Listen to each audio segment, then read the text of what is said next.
I am a ninth grader and you, a senior in high school, was dating a guy in college.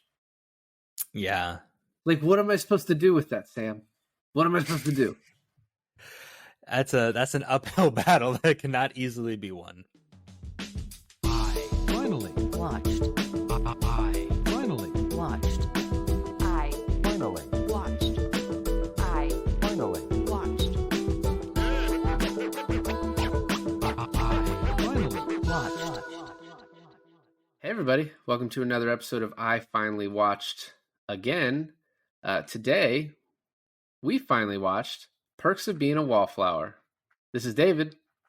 And this is Alon. And as David said, we finally watched again because this month of December, we are treating ourselves to movies that we have both watched in the past, but also really, it's kind of funny, right, David? Because these movies so far, what they have in common is like movies that we really, really liked in the past, but now since we've become like basically movie critics over the last 2.5 years, Whoa. Movie critics. I was just we criticize movies. I don't know what else you want to call it.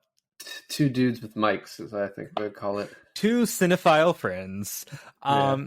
No, but what's interesting now is like kind of looking back at these films that we held so high, we're finding a lot of kind of fault in it. And two out of those three films, the main character's love interest likes the Smiths. So we're on a roll now. Yeah, the Smiths are pretty huge in this world. So this is another movie I saw in theaters. I think I saw every one of the four movies we're gonna do in theaters. And this is one I just loved from like the get-go. And it's interesting. So I watched it this time and I like sat down and was taking notes the whole time, and I was like kind of nitpicking it to death. And I was like, oh, this part, and I was like, these people, Patrick, and who's played by Ezra Miller, and Sam, who is played by Emma Watson. I was like, they're annoying. Like I wouldn't Right. like, they I don't want to say pretentious because I think it's just overused, but just like Is everything was pretentious now? probably Yeah. they just had this like air about them. There's just like, I don't know, like, I mean, they were theater kids, right? It just like that everything was more important than it was. And so, I was like, yeah, I guess I didn't like it as much as I thought, right? And even though I still really liked it, well, then I just put it on again because today, because I was just like, oh, I'll just put it on, see if I noticed anything else while I'm watching it. And just watching it and not really taking notes and just leaving it on, I was like, oh, I actually still really like this. Like, and so what I figured, and this kind of rings true with like the critical reception versus the audience score, like on a Rotten Tomatoes, the critics kind of had a much lower score than the audience. And I think that's like the major takeaway I get from this movie is that if you just enjoy it, yeah, there's some faults, but it's like, it's really good. It's like a movie that I really like. I think it's got some very powerful stuff in it. But if you're like nitpicking the individual pieces, you're like, I don't, there's some dialogue that feels like, not like true to what, 15-year-olds and 18-year-olds might say, although maybe these kids would. I never hung around with kids like this, quite like this. So, Well, okay, just real quick on that is that I never really made kids like that like my inner circle, but I did hang around kids like that from on occasion, and that is kind of exactly how they act and speak. Going through and watching it after having not watched it so long, I come up with the exact same things that you do, but I feel like this movie has a lot of heart to it. And I think that's why, for me, I didn't so much mind it.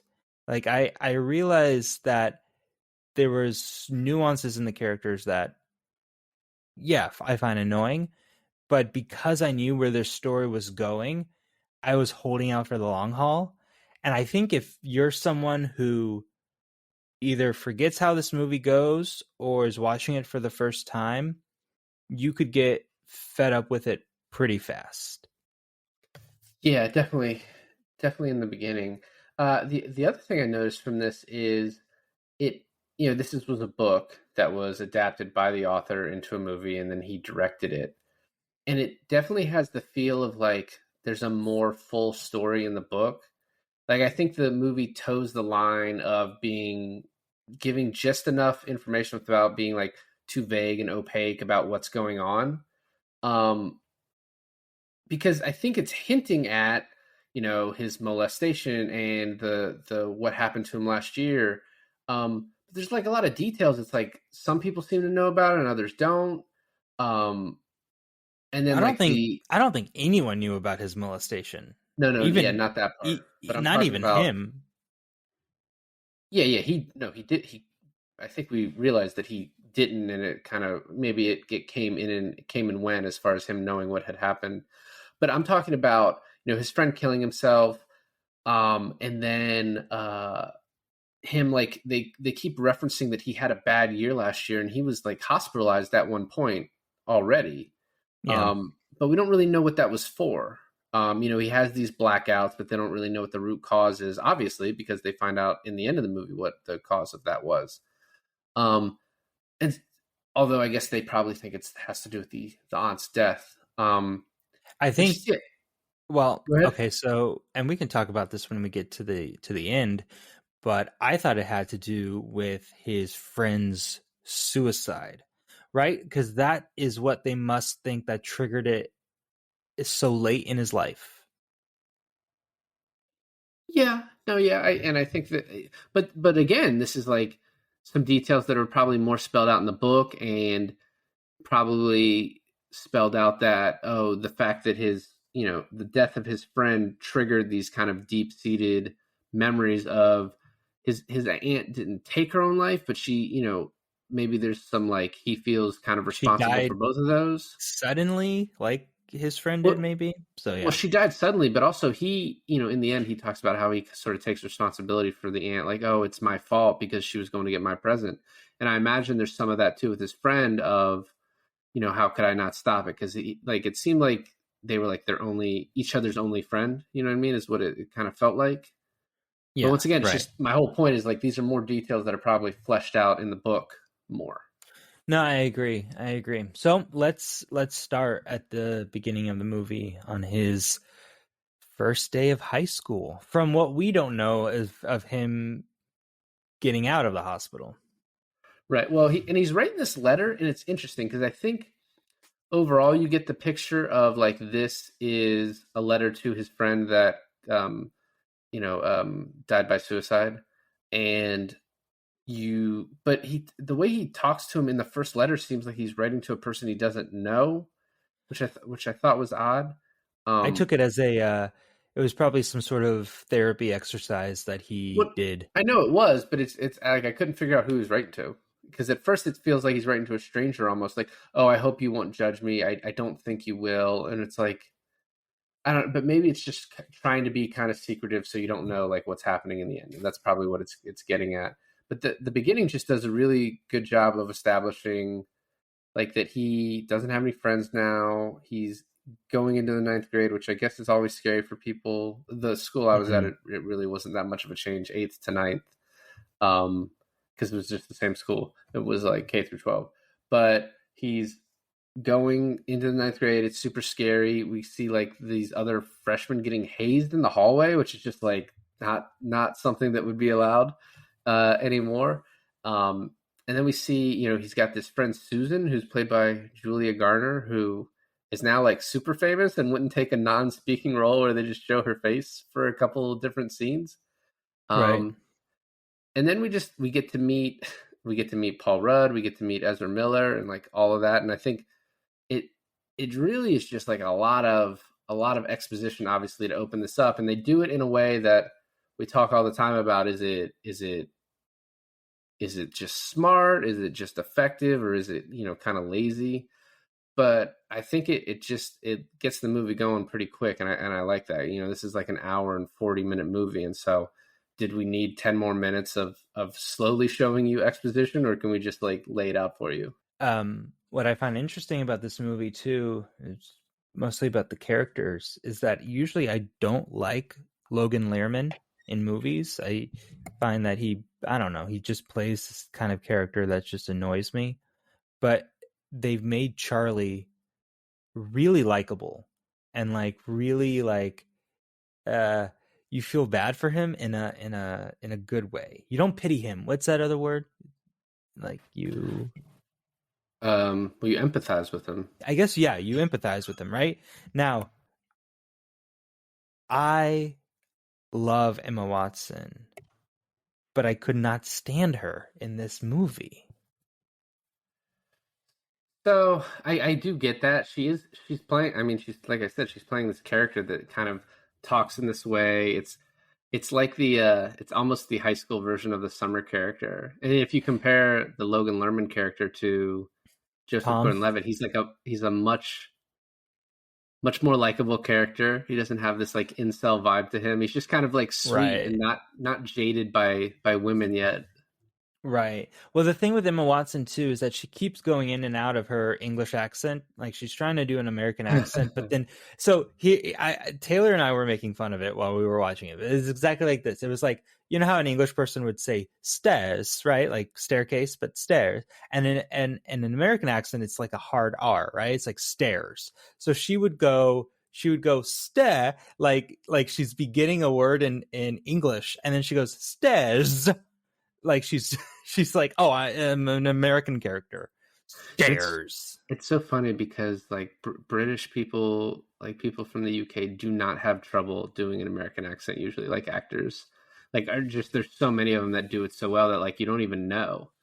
Right. There's just a report that what's his name, the guy from Kick-Ass, is going to be the new James Bond, and like a ton of people were like, I just know him from Kick-Ass. Like I didn't know that he was even like even from there to be able to do it. Aaron Aaron Taylor Taylor Johnson. Johnson. Yeah. Yeah. Yeah. I was just watching him and I started Bullet Train today. So, but it's usually not a hard thing for them to do. And so I didn't really pick up on it. I think more like you, you love the Smiths, right? And then she's like, oh, but you love this record store, don't you? Oh my gosh, you're into good music. You know what I mean? Like Yeah, it he's is into good grating. music like her, and yet they don't know who David Bowie is. Go die. I mean, It was 1991, man. who There's no way to doesn't know look who things up. David? Okay, whatever. Well, I didn't in 1991, but I was 4, so Sure, sure. Was this her first movie outside of Harry Potter? I think that's something that you could have easily looked up. But no, she did My Week with Marilyn and then this. So basically, she probably I mean, plays a really small basically. part in that. But And then but she does but The yeah, Bling Ring. yeah. But as an American, I guess, right? Because I'm looking at it now and it's like she went to Brown between 2009 and 2014. And this came out in 2012. So this was like during her education. She she just shot this over the summer. Although it's kind of it's a quite of a contained movie that I think it just took probably like 4 or 5 months to shoot, I could imagine. Oh yeah, yeah, for sure.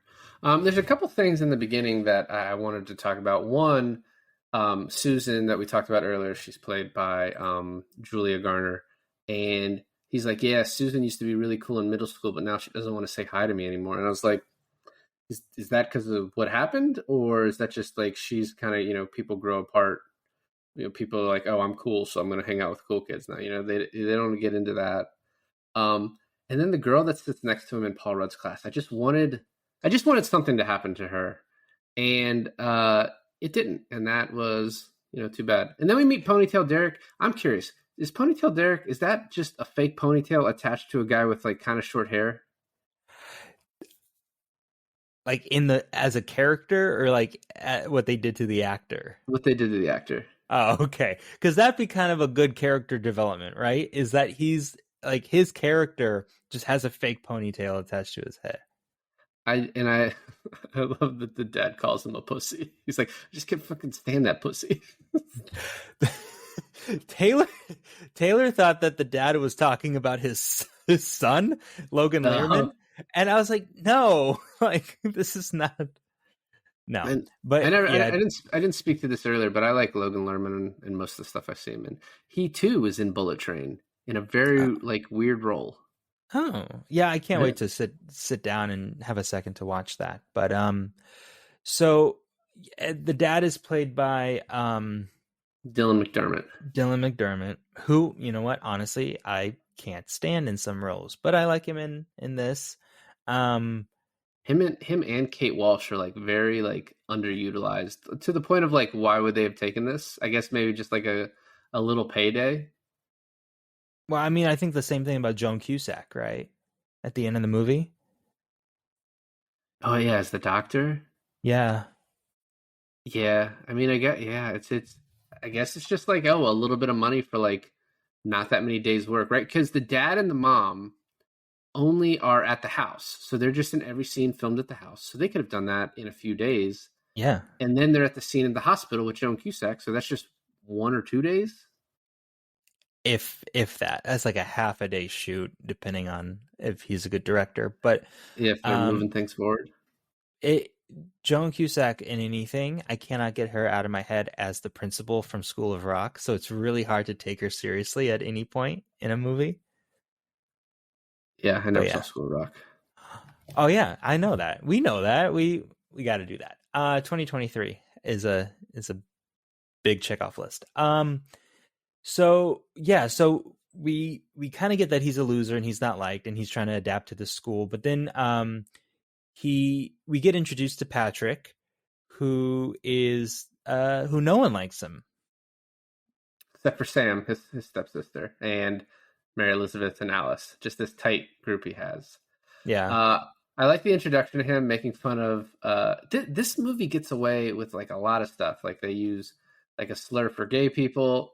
He just has making fun of his shop teacher. He uses a slur for Koreans. It's like I get that people threw those around willy nilly in the '90s, but it's like even to make the point in a 2012 movie, I was like, it's you know It was being true to the art, I the time. guess. Yeah. Yeah, that's what QT would say. So he goes to a football game by himself and then sees Patrick and is like, I got to get up there. And then goes up there. And because he uses Patrick's real name, Patrick's like, oh, do you want to sit with me? And these kids are like really nice. And I guess because there's a super kind of, today we would call it a cringe line where they tell him like they want to be friends with him. And Emma Watson is like, welcome to the island of misfit toys. And she's like, ugh. But I mean, it is true. It is what they are, right? Right. They're not all like exactly the same kind. Like Mary Elizabeth's a punk. Patrick is kind of flamboyantly gay. Sam is a bit of a hoe in her earlier days, and now is just kind of like a music is life type person. And Alice is like the rich girl that steals. You know what I mean? They're not exactly like well suited to each other, and but they're the best of friends. I'm going to say something that you might not agree with, but I think Emma Watson was horribly miscast in this. I mean, you've I been wanting think to go down this road since we started, so it's just the more you talk about it, it's like the more like of what her character is, how she plays Sam when we see her right through the whole entirety of the movie. It's a really, they're trying to really nail in the point that she used to like really sleep around a lot. And it's not like, and it's kind of like questionable sleeping around too, right? It's not like completely consensual. It's like she's been molested a few times in her life. She was like 15 too. And then, yeah, her first kiss was at 11 from her dad's boss. 11, 12 next September. Just old enough to kiss. What's that from?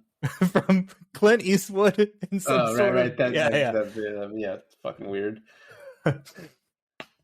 But yeah, so it's just kind of like put, and I think from what you were getting at too is that there's more details in the book, because what this movie does throughout with all of its characters is that it packs all, like, it tells you that this character has all this backstory and this character has all this backstory, and it doesn't necessarily have time to show you that they were this way or this happened to them in the past, but it's like very dialogue heavy and like explaining to you that like Patrick is gay, but he's kind of still in the closet, but everyone knows he's gay. And then on the other hand, Brad is his boyfriend, but no one can know that. And it's very dialogue heavy in explaining to you everyone.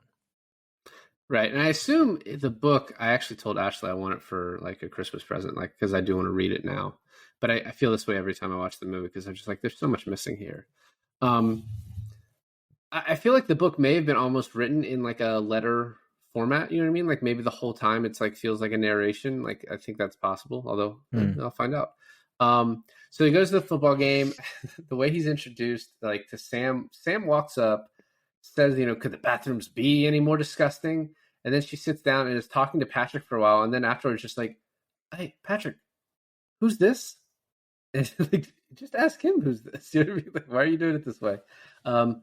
And then they go to the diner afterwards because that's where everyone goes. And what I wanted to talk about next is, we talked about their music choices and how much they love music. And Patrick's like, I used to be popular until Sam got me into good music. Whenever someone describes something as good music, it's like, listen, I know there's lesser music, but when you're like, oh, you have to develop to get to this level of music, I'm always just like, all right, you fucking sound pretentious. But what I wanted to talk about was Ponytail Derek slapping his sister. Yeah. And this is like kind of maybe the first time that I connected this, or like I'm connecting it again. But I think Candace has to know what Charlie is capable of. And so she's not like saving Charlie from Ponytail Derek hitting him. She's saving Ponytail Derek from getting his fucking teeth knocked in. I guess it depends how you look at it, right? Because we understand his fighting skills towards later in the movie, but are you saying like that he did something in middle school and that's why he was hospitalized or something? Because then how would she know? Well, because they're family, right? Yeah, I guess he has anger issues. I mean, I guess if something like that happens to you when you're little and you suppress it, you develop a lot of, traumatic habits, I guess, so. And if Charlie didn't beat his ass, Dylan McDermott would have beat the brakes off of fucking Ponytail Derek. Dude, you have no idea. If something like that happened, if I was the brother, father, or whatever, that dude would not be walking out my front door. Right. It was at the time of the slap, we get like kind of the first flashback to the Aunt Helen. And I think she's played really well. Melanie Linsky plays her, and like she is always like really good in all of her roles. And then we get to Homecoming, and the pretense is turned up again because they're sitting there, they're like annoyed, Patrick and Sam, and then Come On Eileen comes on and they're like, they're playing good music. Oh my gosh, living room routine. I don't understand how someone can know Dixie Midnight Runners but not David Bowie. That is just like bonkers to me. Apart from that, this is the movie that sparked my love for Come On Eileen, and I am not embarrassed to say that. You know what I mean? With devotion. And then they go to the party afterwards, and I like the way that Patrick just explains to him, because he knows, it's Patrick, and I want to say this earlier, Ezra Miller, for whatever they're going through right now, this is my first introduction to Ezra Miller, and this character is so amazing in this. And one thing is, Patrick is like the perfect level of like a really compassionate, empathetic friend, and then the person who busts your balls at your lowest. Because like at the very end of the movie, right. Sam's like, oh, you have to come visit me at Penn State, and Patrick is like, he actually has a breakdown scheduled for October, so you're gonna have to work around that. Patrick is definitely the MVP of the movie, and it's almost like without a character like him, you are kind of stuck with this movie actually being kind of boring, I feel like. And I will Because say that I agree. He like that is the MVP character of this. And but watching it this time, Logan Lerman I think is like kind of excellent in his role. no, he is definitely.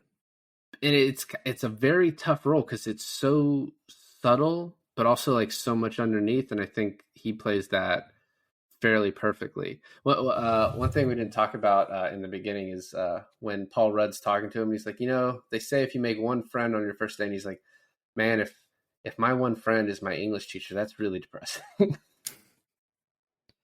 And Paul Rudd just like nods and like understanding. He's like, I get it. He's like, yep, that's So true. is this is there's a movie I think it's called Edge of 17 with Haley Steinfeld, Yeah, and her teacher is played by Woody Harrelson, correct. I believe.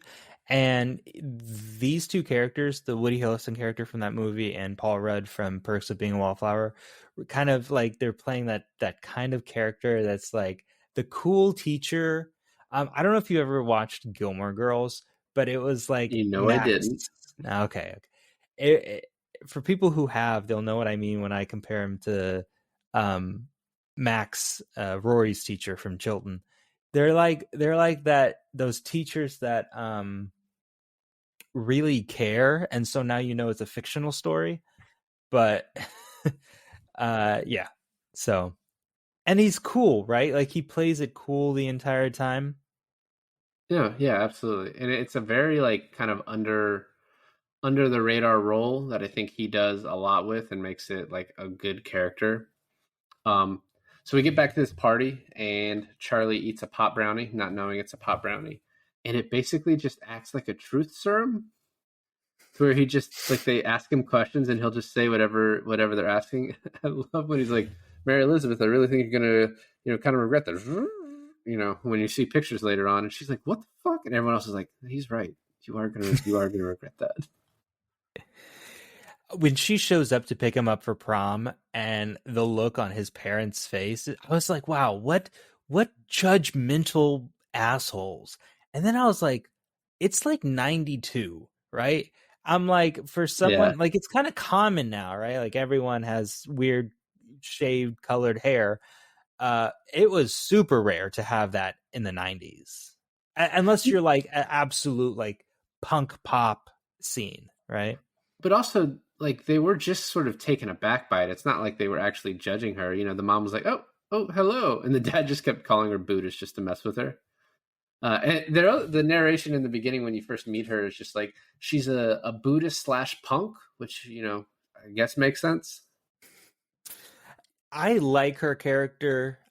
She plays the I'm not or like I'm not bi curious, I'm bi furious character from Scott Pilgrim. Oh, that's right.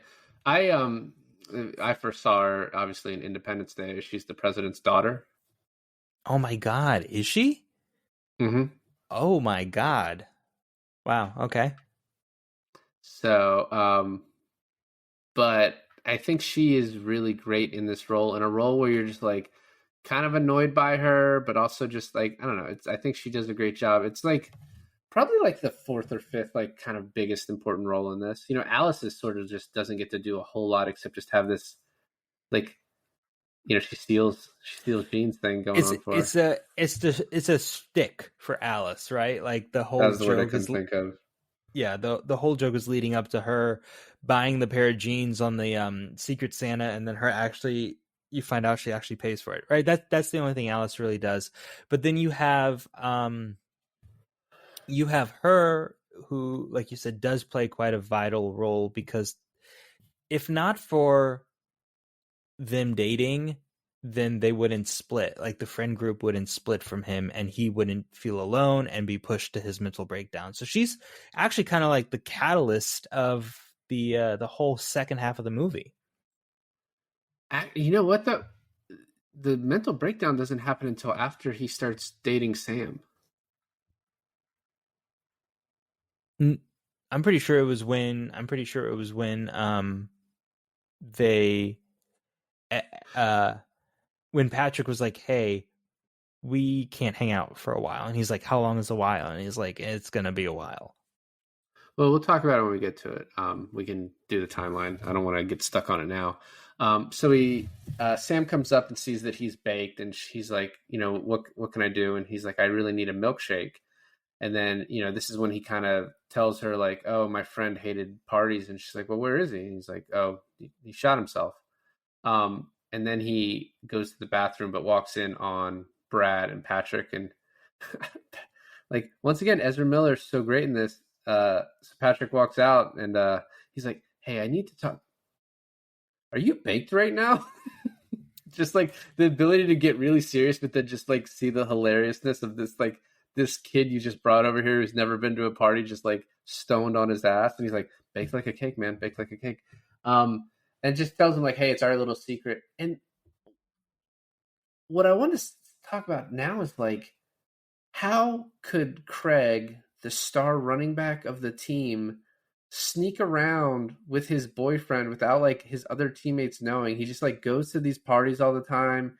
He goes backstage at the Rocky Horror Picture Show. Like, how is he able to do this without people being like, yo, where the fuck were you? And then like after his dad beats his ass one day, that girl walks up to him and like kisses him on the cheeks. And I was like, I kind of watched that scene a little bit more to be like, is that his girlfriend or like what's going It on with has to be. that? It has to be his girlfriend, right? His So it's his like, how is beard. he able to do this? Because he's with Patrick so much in this movie. Yeah, no, I agree with you. Well, if convenience wise, I guess, right? It doesn't have to This guy make could lead sense. a very easily lead a double life like later on. He like will be able He, to have a wife and a boy toy. yeah, he's a future Batman. Um, so yeah, so once Patrick kind of realizes that he's baked like a cake, he is like, "Oh, okay, no one, even if he does tell anyone, no one's gonna believe him." So he's like, "Okay, coast is clear," like bomb diffused. And then you see him like drinking the milkshake, and then he has Alice and what's her face like on Mary Elizabeth, yeah, on the Mary shoulders. Elizabeth on his shoulders, and he's like on his second milkshake, which poor Emma Watson fucking made two milkshakes for the dude, and he's like flirting with other women. And this is what pisses me off through the whole thing, especially the Sam character, is that she obviously likes him and he obviously likes her, but she is so like, I have to date this Craig dude, Craig is the worst character in the entire fucking movie. Worse than the when dad that beats he his is worse son. than the dad that beats his son. As soon as Mary Elizabeth was like, "Oh, you write poetry, don't you, Craig?" And Craig's like, "I don't really write poetry. Poetry writes me." I was like, "Why couldn't he get killed in a car accident?" It's like, oh, that's a really good photograph you took. He's like, yeah, my teacher gave me an A for it, but for all the wrong reasons.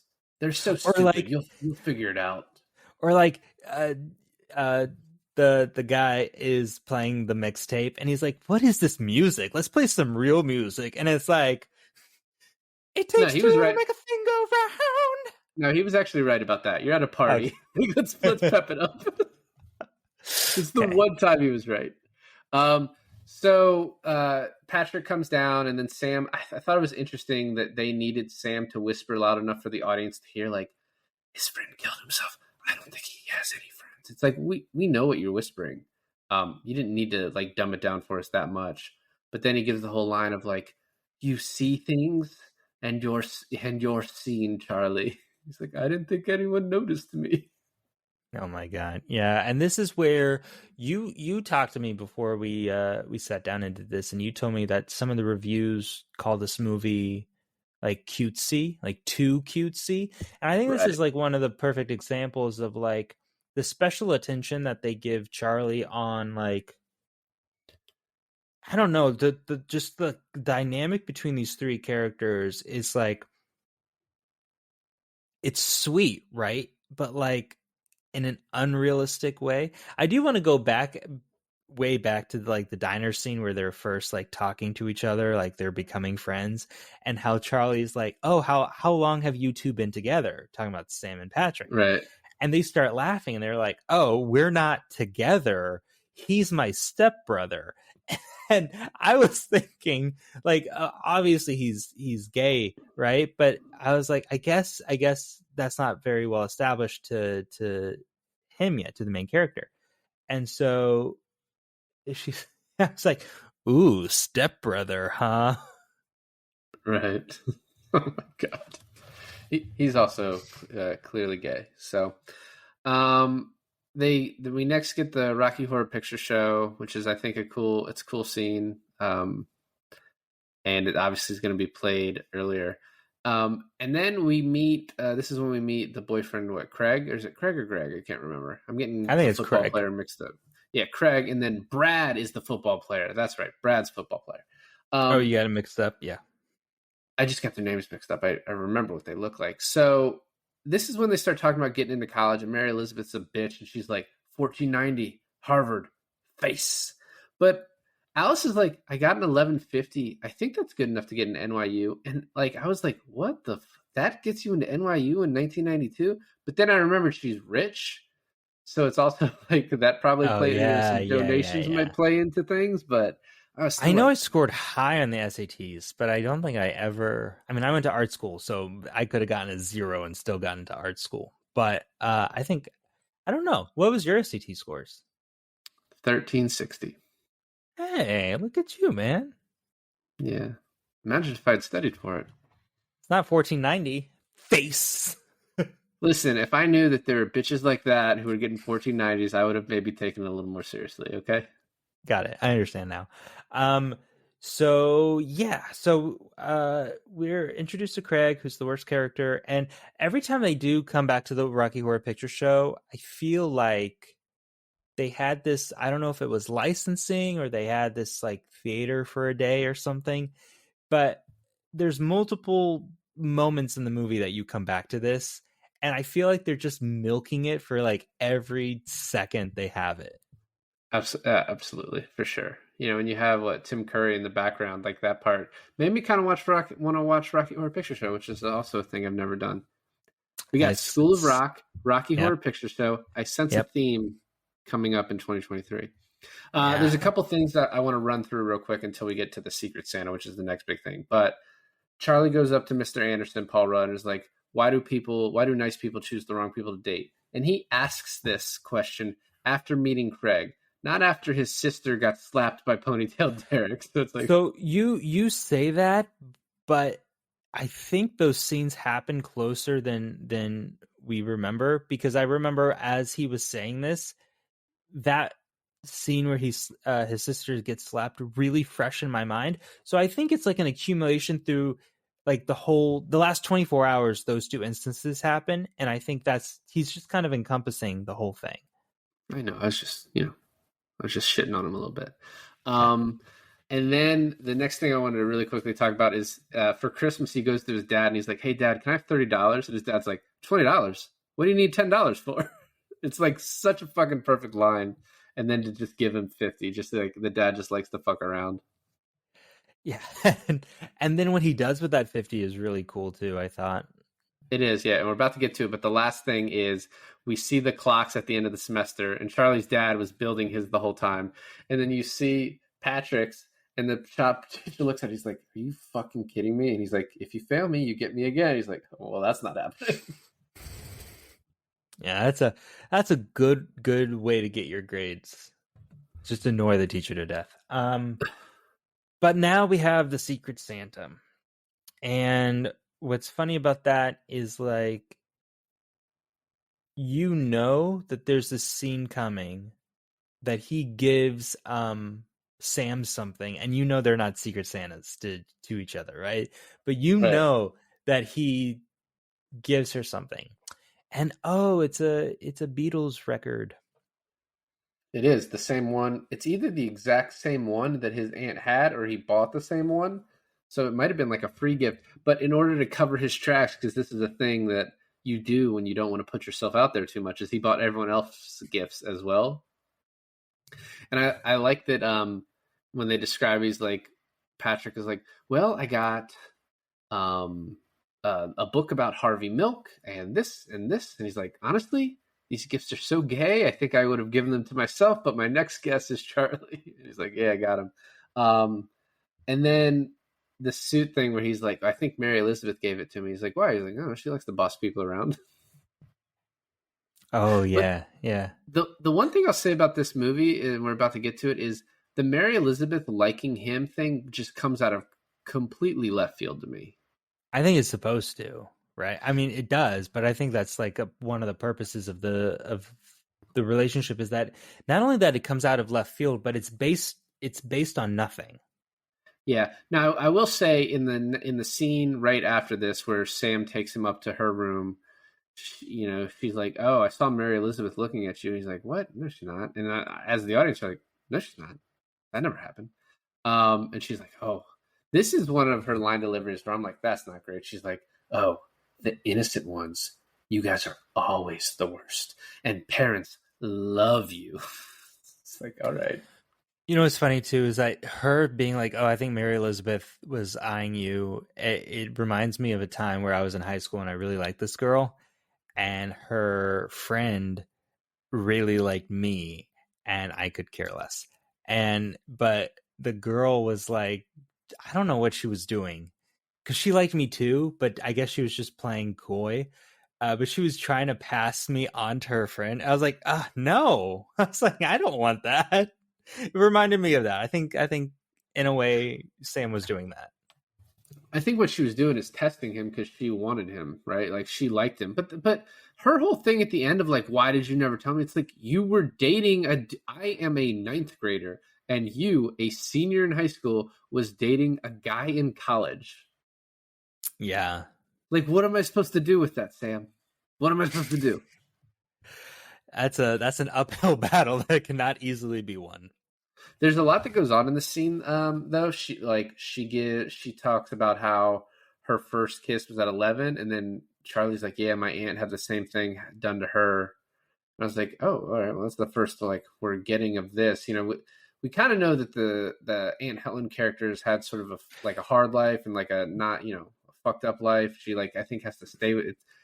That like I was saying earlier, like Melanie Linsky that plays her just like does that. She's in it so little, but just like Yeah. portrays that character so well. You like think about this character as like it's like she's an alcoholic. She's like constantly fucking up. She has to like come stay with the family. You know what I mean? Like I get all of those things just from these quick flashbacks. Yeah. And I think I might be mistaken, but I don't think that's what he meant by my aunt has had the same thing done to her. Because I believe it was about the sleeping around. I don't think it was about being kissed by your dad's boss. No, I think I took it as like she was basically taken advantage of at a young age. I didn't take it that way, but I thought he just meant like as a blanket statement is like, oh, my aunt was a hoe too, which in a way, but Well, he did know that she always had bad boyfriends because he brings that up later, like oh yeah, yeah. So with his maybe sister. But that's the also, connection. he was super young when his aunt died. He was like He 8. died when yeah. So it's like he wouldn't have even understood the concept of molestation at that age. No, but I think that's why it's perfect age to show in this movie because that's the like you can easily buy that he has suppressed this for like 8 years. You know what I mean? Yeah.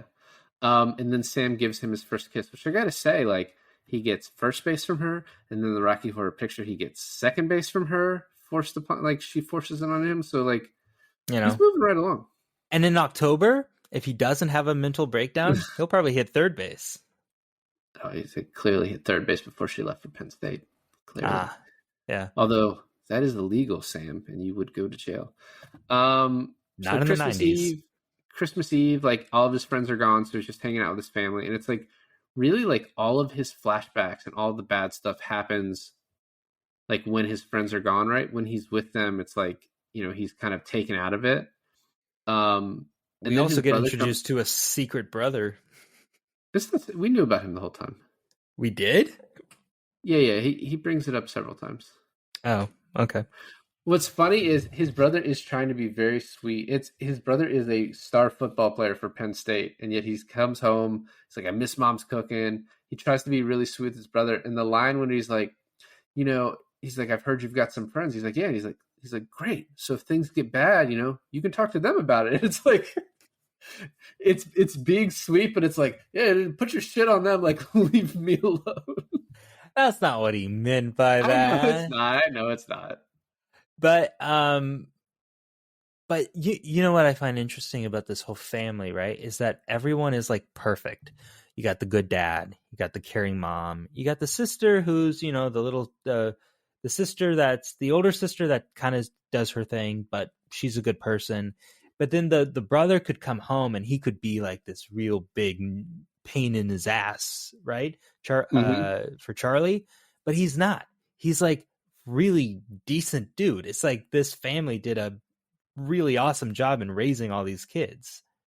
Yeah, and even with all that, like they've still Charlie. I mean, even being a perfect family, you still have Charlie who has all these issues that have cropped up, and It's not their fault though. It's the I know aunt's that's what I'm fault. saying. I think that's part of the point, though, right? Like you could have a perfect family, and it doesn't mean that you won't have to deal with things like this. No, of course, and I think I'm not gonna get the saying right, but it's like who? How do you know your true friends is when it's not during like the easy parts of life, it's during the rough parts of life, right? And when he's having his breakdown towards the end of the film, the care that his sister has for him, even though she's been kind of this neutral character throughout the whole movie, her genuine panic and concern, that's when I really liked the sister. When she just like she heard him and it clicked. She knew. She was like, call an ambulance, call 911. She heard from his voice, not from the word. Like he hadn't even said anything yet, and she was immediately panicked just from the way he was talking, not what he was saying yet. I know. So yeah, she was amazing. So yeah. So we next get well he also does this thing where he says he's gonna ask Sam out at New Year's. I was like, and then it cuts to New Year's and Craig is there and he's just like, oh no, I guess it's not gonna happen. Um and he does acid at New Year's, which I think this is the first time watching it that I got that that's what he was doing. He just starts shoveling snow like in a circle in the driveway for no reason. I've never taken acid, but I assume that is a possibility of one of one of the side effects of acid. Yeah, and he then has this is like the one of the first flashbacks with the aunt that actually feels like a flashback instead of just like a memory. And she's Right. like, "This is our little secret," and then she drives off to get his present. And it's kind of like the memories are vague, but the memories are vague in his head too. You know what I mean? So it's not just like him. It's not just for our audience benefits that we're not getting the full picture. Charlie doesn't exactly remember what happened either. And I think And that's just a cool way to present it. I think it's an awesome way to present it. I think that's part of what really makes this story work really well is that I feel like if he knew the entire time of what happened to him, he would kind of be pitiful, right? But since he is kind of trying to like he's just a character that's just being and he's not like having this like over and over pity party for himself, it it makes you like him even more. And then it makes it more tragic when he realizes it. I think the saddest scene in this entire movie is when he's like, I have good days and bad days, and day 47 or something was a bad day because that's the day that I had to tell my parents that about Aunt Helen. And I think then like the acting was so good. Them okay. I cannot stress this scene enough. When the parents walk into his room as they get the news that it is one of their sisters that molested their son, I knew right from looking at the parents' face exactly whose sister it was. Did you get it? No, I didn't. I didn't even pay attention to that. Was it hers? It was the dad's. Huh. I mean, that's not confirmed, but I just looked. It's different reaction. Like she was sad, right? The mom was sad, but Dylan had this like guilty look on his face, you know? Right. And, well, and I agree. I agree with you in that because I feel like if he if it had have been her sister, he would have been more angry. Right. But Yeah. he looked crushed. Yeah. Just Well, about as crushed as the ant was. I think you would.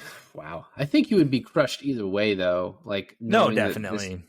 that this Definitely. happened to your son. And I mean, so far everything we've seen about him, he seems to be a good enough character to where he wouldn't be like, your sister did this, and this is your fault because it was your sister. Um, back to like the point we were at. So he goes to school wearing the suit. Like once school comes back in, and he's asked his teacher, "Did you have fun over break? More fun than you're gonna have today, Sinatra." Just like the fact that he also too is like, I can bust your balls a little bit. He's like, "Why would you wear a suit to school? Like, what are you doing?"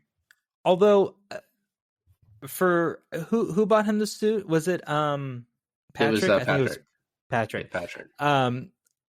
For like just buying your bro friend a suit, that was a very well tailored suit. He looked good in that suit. It fit him to a T. It was perfect. Yeah. And then we get the Rocky Horror Picture where he fills in. He gets some boob action. I like Brad is sitting in the back, and there's this subtle line of like Charlie freaking out about the LSD, and Brad's like, "Dude, man, listen, like the cops are just trying to mess with you. Like you'll be fine."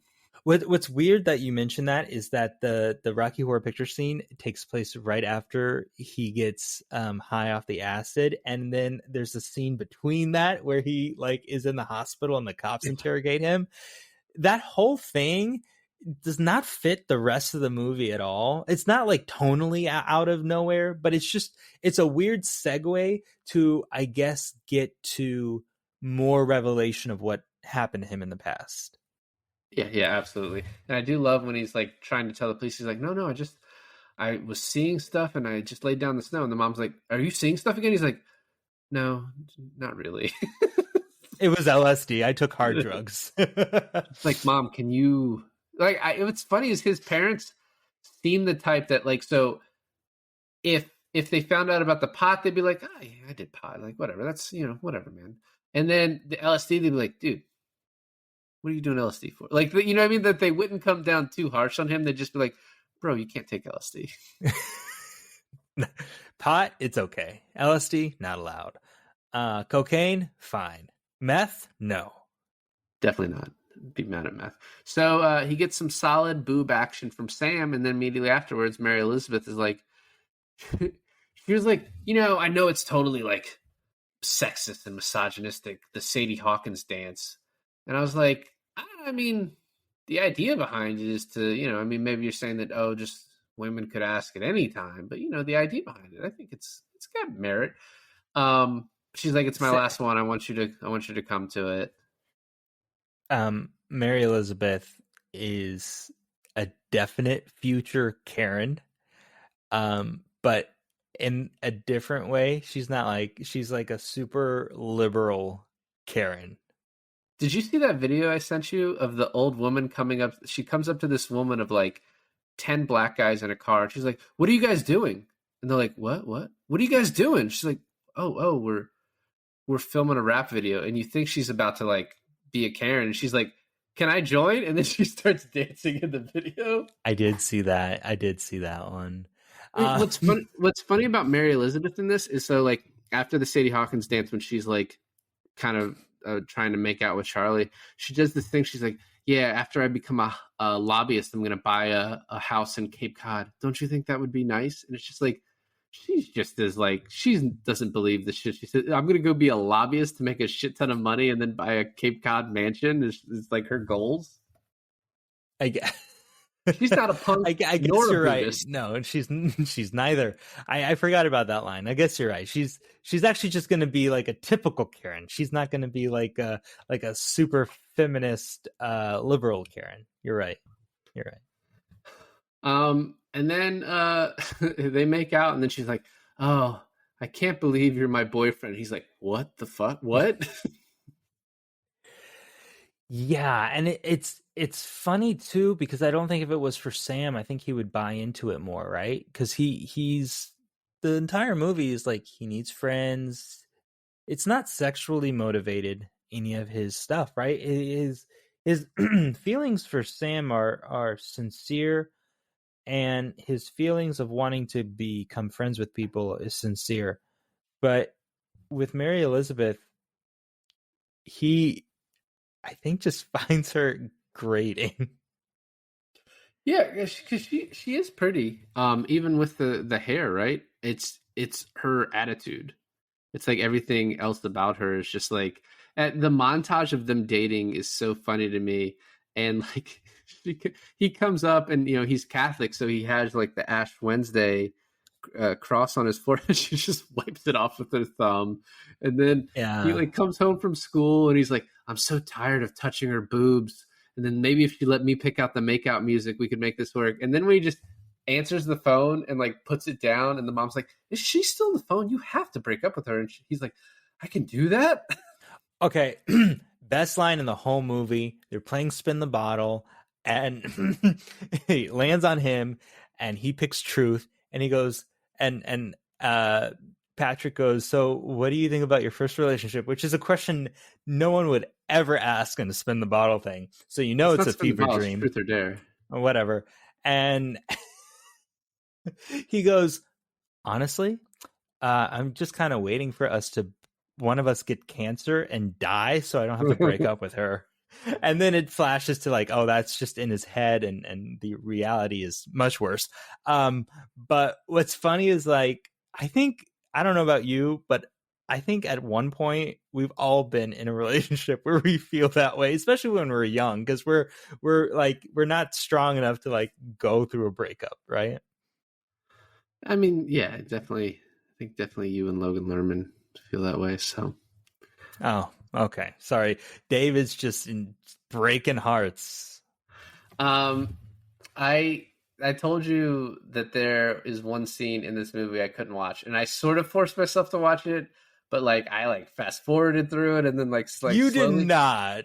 I when Patrick says kiss the prettiest girl in the room and he kisses Sam, so it's the most awkward scene in a movie for me. Like I couldn't, but this time I wanted to watch because I was like, does Sam kiss him back? And like maybe the tiniest hint, but I don't think really. I think she is just like taken aback by it. Like, no, how could you do this to Mary Elizabeth? Shook. She is shook.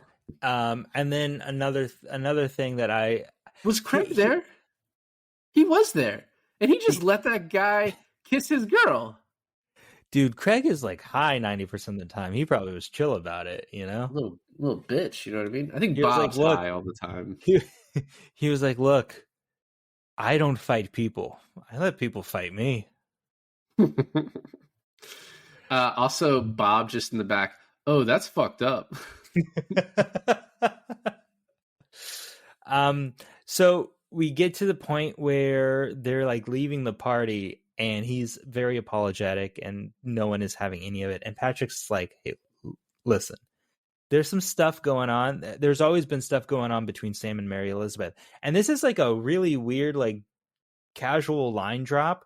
But I guess what we're supposed to get from it is that there's been guys who have cheated on Mary Elizabeth with Sam in the past."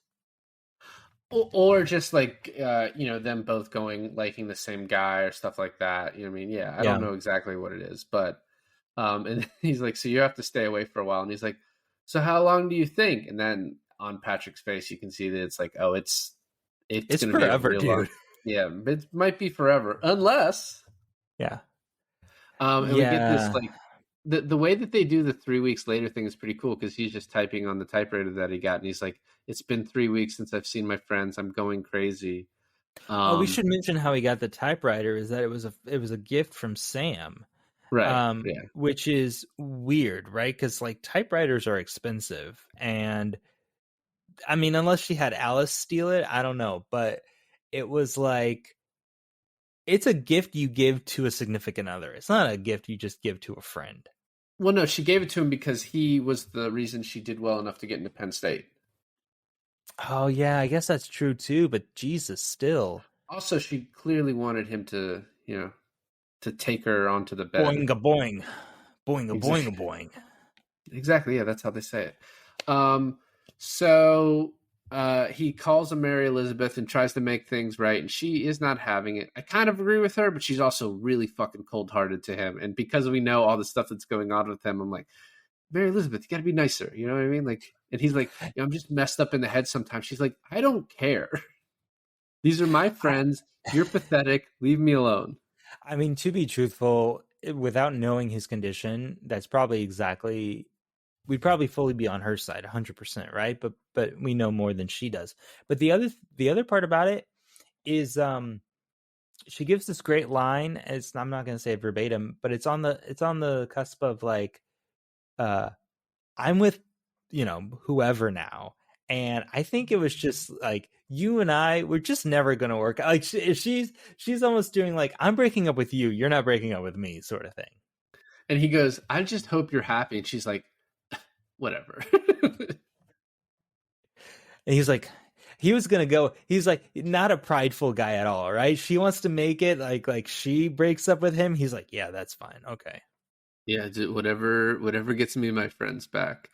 So this is a weird time thing here, right? For me, is because there's a there's a point where Patrick and Brad get caught by Brad's dad, and I think he hears that through Sam, or No, he hears it through Bob because Bob, I guess, one doesn't care because he's always high, and two, I guess Bob's a drug dealer sure, because when he's telling Charlie about it, he's giving Charlie drugs because Charlie has like a little baggie, and Bob is putting up this like container that I think he hides his weed in. So yeah, Bob tells him, and it's just basically we need someone to be able to tell him, because it has to be someone from this group because like no one else is his friend, and no one else would know the truth because everyone else thinks, Brad was beaten up by his dad. Everyone else in the school thinks he was beaten up by a rival gang of young street toughs, mad about the most recent football game. Brad thinks he's in a fucking Outsiders movie. No, but the Bob is dating Alice. Is that right? Am I remembering that correctly? I don't think they're dating now. No, I thought If they were. I don't think so. He seemed pretty okay with Patrick kissing her. Yeah, anyone would be okay with Patrick kissing them. Oh, except Brad's dad. Maybe that's why Brad's dad hit him, is because Brad's dad is like, I wanted that. Patrick is my man. I mean, it's kind of a weird mentality, right? But I guess it's kind of how it would go. Is that Brad didn't beat up Patrick? Sorry, Brad's dad didn't beat up Patrick. He beat up Brad. But Yeah, because he doesn't care if Patrick's gay. He cares if his son is gay. I get it. So, but as soon as Charlie he hears this, we see Patrick in the hallways, and then Brad has a black eye makes out with maybe his girlfriend, who knows. And then we have Brad's friend, like his football friend, trip Patrick and calls him a bunch of gay slurs. And that's when like there's the fight, and it's like Charlie's like Moon Knight. He just blacks out, and then he wakes up, and everyone around him is just like dead. I love it. It's my favorite scene in the movie. But no, it's awesome, but we don't see it, which I'm kind of sad about. It's because you couldn't. I mean, one, I think it plays on the fact that he blacks out, right? So we're seeing this entire movie is from his point of view, and so it makes sense that we're seeing it from his point of view. And then two, it just adds to the mystery, right? Because after it's over, everyone's looking at him like, "Holy fuck! What did you just do? Who is this?" Like, you know what I mean? Like, we did not know that you were capable of this. And one thing I'll say before this is Charlie comes up to Patrick, he's like, Patrick, I heard what happened. And he's like, Charlie, not now. And it kind of feels, thinking about it now, that Charlie was using it as a way to get back in with him. Like, oh, I heard what happened. Do you want to talk about it? You know what I mean? Like, I'm here for you. And Patrick is having none of it. And he beats these kids up. And I told you I wanted to talk about this. And then he says he has the chance for a really badass line. He says, "If you touch my friends again, I'll blind you." And I feel like that has to be "I'll kill you," except like the movie is like, is that an MPAA thing? I don't know. I don't know what "I'll blind you" means. Is he like, I'm gonna punch you in the eyes? You asked me to come up with a better one, and I've been thinking about it, and I think I did. So he comes out of his blackout state, and he goes, "If you touch my friends again, I'll deaf you." I'm glad you took the assignment seriously. I mean, it has to be "I'll kill you," right? I mean, you mess with my friends again, I'll kill you. You mess with my friends again, I'll break your legs. Let's all fuck you up, probably, if Oh. this is a rated R. You know what? How about this? Never mind. I got it. He comes out of his blackout and he looks at Brad and his other, football posse, and he goes, "Yippee-ki-yay, motherfuckers." That's good. That's Thank you. you don't beat that, honestly. So, No. yeah, I love this part of the movie. He then is walking outside after going to the principal's office. This is the 90s, so it's not like the cops are called or anything. And I don't even know, they don't get into like, was he suspended or anything? I mean, they're like literally holding this kid's arms and beating the shit out of him in the middle of the cafeteria. Yeah. There's no one there to stop this. There's not No like one a shows up in the aftermath. not only that, but like there's no adults in the cafeteria room, like, at all. Like, it's just like free balling. It's Yeah, that's what I'm saying. And then he goes up to Sam, who's waiting for him, and she's like, "Charlie, do you want me to tell you what happened?" And he's like, "Yeah, Sam." She's like, "You saved my brother. That's what happened." Like, just say you saved my brother. And then he's like, "Can we be friends again?" She's like, "Of course, of course." she's like, "Charlie, do you want me to tell you what happened?" You saved my brother, isn't it? When she goes and asks about the bathroom in the beginning when we were first introduced to her, she's like, "Wow, the loos can't even be more disgusting, huh?" Yeah, and so then I kind of like the rest of this movie a lot. He starts hanging out with Patrick a lot. Patrick's like, "I'm going to take you to the Fruit Loop," which is, I guess, Shenley Park is where all the closeted gay people go to make out. Like, they have a designated place. Good for them. Yeah, and then he kind of gives details about what happened, about how, like, when Brad's dad was beating Brad, he's like, "Stop, you're killing him." It's like, oh, so, this got like really fucking serious. And he just tells him, he tells Patrick to leave. Yeah, Brad basically told him to show off. So there's a lot of just like tiny scenes after this part. Sam gets into Penn State. Patrick, it's like, Patrick's going to University of Washington to be near Seattle for music. And it was like, yeah, for music, Patrick? That's why you're going to Seattle? Apart from being like the best character in the movie, we don't really pick up of like any of Patrick's like interest or like goals of the future. His entire persona is just being gay. Yeah. I mean, it's not like he's played overtly flamboyant, right? Not like horribly overly flamboyant, but he's like the perfect supporting character. He supports every character in this movie going forward, but he never has like a moment of himself except for the whole Brad fight thing. Well, but here's the thing, like, so Mary Elizabeth has like being a punk. Alice, who we don't get a lot from, but like wants to go to NYU film school. And Sam just like loves music, right? And so like Patrick sort of loves music too, but like music is Sam's thing, and so it's like we don't get music is Sam's thing. No, Charlie wants to be a writer. That's true, yeah. So we just don't get what Patrick's thing is. No, exactly. That's a really cute moment. Being gay is his thing. Yeah, but I mean, that's the other problem with like writing. I guess this was only 10 years ago, but I don't know. Now it's like you would be accused of not giving that character a more well-rounded personality.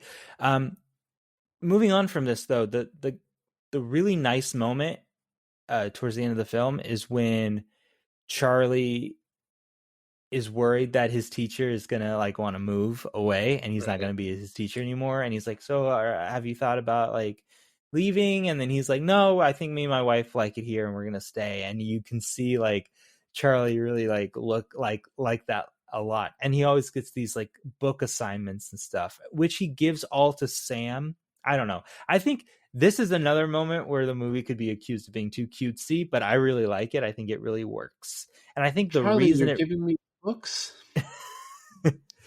Darby has a sock. Master gave Darby clothes. Also, Rudd and him have a hug, and I was like, that's highly inappropriate.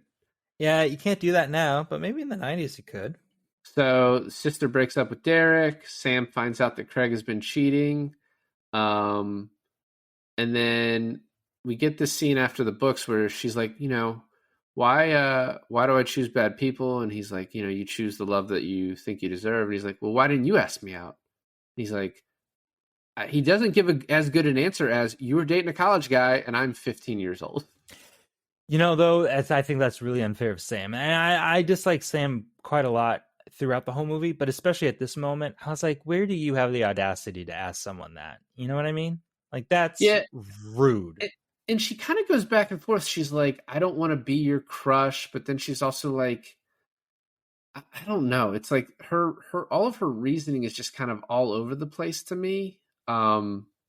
But no, now that I'm thinking about it, you're right, because they're not together, but they have this moment when she's like packing up for college and he stays later than everyone else. And in the next morning he helps her pack the car and she drives away, and that's when he has the mental breakdown. Well, the mental breakdown starts when they're kissing and she touches the inside of his leg. You're right. It triggers something. It triggers It a triggers memory. what the aunt did to him. And this is when we kind of figured out, because the aunt touches his leg and she's like, this is our little secret. And that's when we know as the audience, or at least if you're paying attention, you should have probably started to figure it out. And then, yeah, the mental breakdown starts right after that.